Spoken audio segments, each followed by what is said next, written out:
సభ్య చెబుతాం మా దగ్గర ప్రతికూలంగా సేవలు చేశారు, నువ్వు చచ్చిపోయినప్పుడు కూడా చేస్తున్నావు, మీ చరిత్ర మా దగ్గర మేము కథలుగా చెబుతాం, ఈ చరిత్ర ఏంటమ్మా అని అడుగుతారు మనవాడు. అప్పుడు ఏమన్నది తెలుసా ఇంగ్లీష్ ఏమో, వీడు నా భర్త చచ్చిపోయాడు, ఇందాకనే సమాధి చేశారు, బడుగుడు అప్పుడు పోతూ పోతూ ఒక వీలునామా రాసి పెట్టిండు.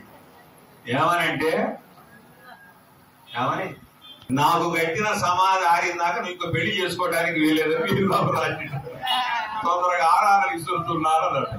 అబ్బా, మనం ఏదో అనుకుంటే ఏదో అయింది. దగ్గర బ్రతుకున్నప్పుడు సేవలు చేసి ఇదైనా మరి ఇక్కడ ఏమో పెళ్లికి కూడా ఆ కట్టిన సమాధి ఆరిందాక ఓపికలేదు, ఇంతమంది ప్రతిభలు ఉన్న దేశంలో మనమే ఇంటర్వ్యూ చేస్తామని చెప్పి కాదేనికి తిరిగి వచ్చింది అనమాట. అందుకని పుణ్యభూమి కర్మభూమి మన ఇండియా. మనం ఇక్కడ పుట్టడం మన అదృష్టం, గుర్తుపెట్టుకోండి. బొట్టు బిళ్ళని అవతల బారేయండి, వాళ్ళు ఇసిరేశారు, మనం ఏరుకుంటున్నాం. అర్థమైందా అమ్మా? ఒక్క 15-20 సంవత్సరాలు ఎన్నికెళ్ళండి. ఈ స్టార్ కలెక్షన్ లేనప్పుడు పెళ్లిగాని అమ్మాయిలు లంగా జాకెట్ వేసుకున్నారు, పెళ్ళైన వాళ్ళు చీర జాకెట్ పొద్దున్నాక పొద్దున స్నానం పాత చీర స్నానం చేసిన గిప్పి ఇంకోటి కట్టుకునేవాళ్ళు. మరి ఇవాళ 10 ఏళ్ల అమ్మాయి నైటే 60 ఏళ్ల నైటే, ఈ 10 ఏళ్లవని ఆంటీ అంటారు, 60 ఏళ్లవని ఆంటీ అంటారు.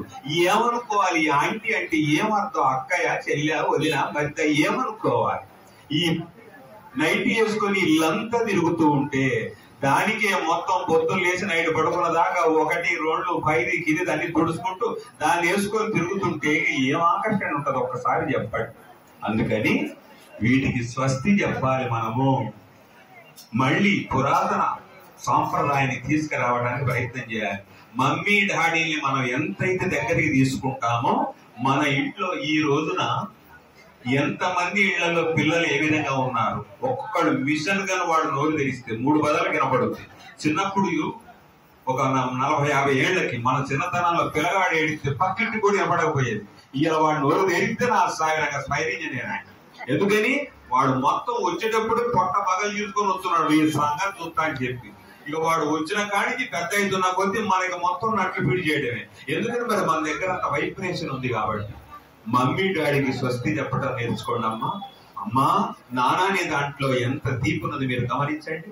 వదిన, పిన్ని, బాబాయ్ అనే దాంట్లో ఇలా ఉప్పొంగుద్ది రక్తం, ప్రేమ ఉప్పొంగుద్ది. మమ్మీ డాడీ అంటే అర్థం మనకు తెలిసి మనం అలాగే పిలిపించుకుంటున్నాం. దానివల్ల ఏం జరుగుతుందో తెలుసా? మనలో ఉన్నటువంటి పాజిటివ్ నెగిటివ్ గా మారుతుంది. మనలో ఉన్నటువంటి ఆకర్షణ మనం నెగిటివ్ చేసుకుంటున్నాం. ఇవాళ ఇంట్లో 4 ఉన్నారంటే ఇంట్లో ఒక్కళ్ళన మందులు వాడని ఇల్లు ఉన్నదా?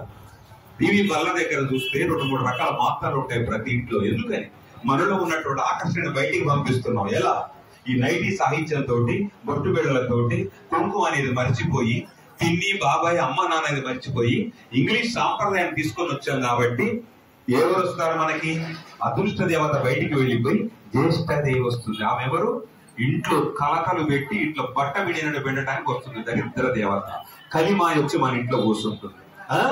లోగుంటు పెరుమాళ్ళ గిరక అని చెప్పి 5 అంతస్తుల బిల్డింగ్ ఉంది, భగవంతుడి గిరక. పూరి గుడిసెలో ఉన్నవాడిది బజారు మొత్తం ఎరక అయింది. అలాగనే ఏ ఇంట్లో గుండె మీద ఇలా చేయి పెట్టుకోగానే పడుకుంటున్నారు 5 నిమిషాలు, గంట సేపు బొల్లినా నిద్ర రాదు. ఎందుకని?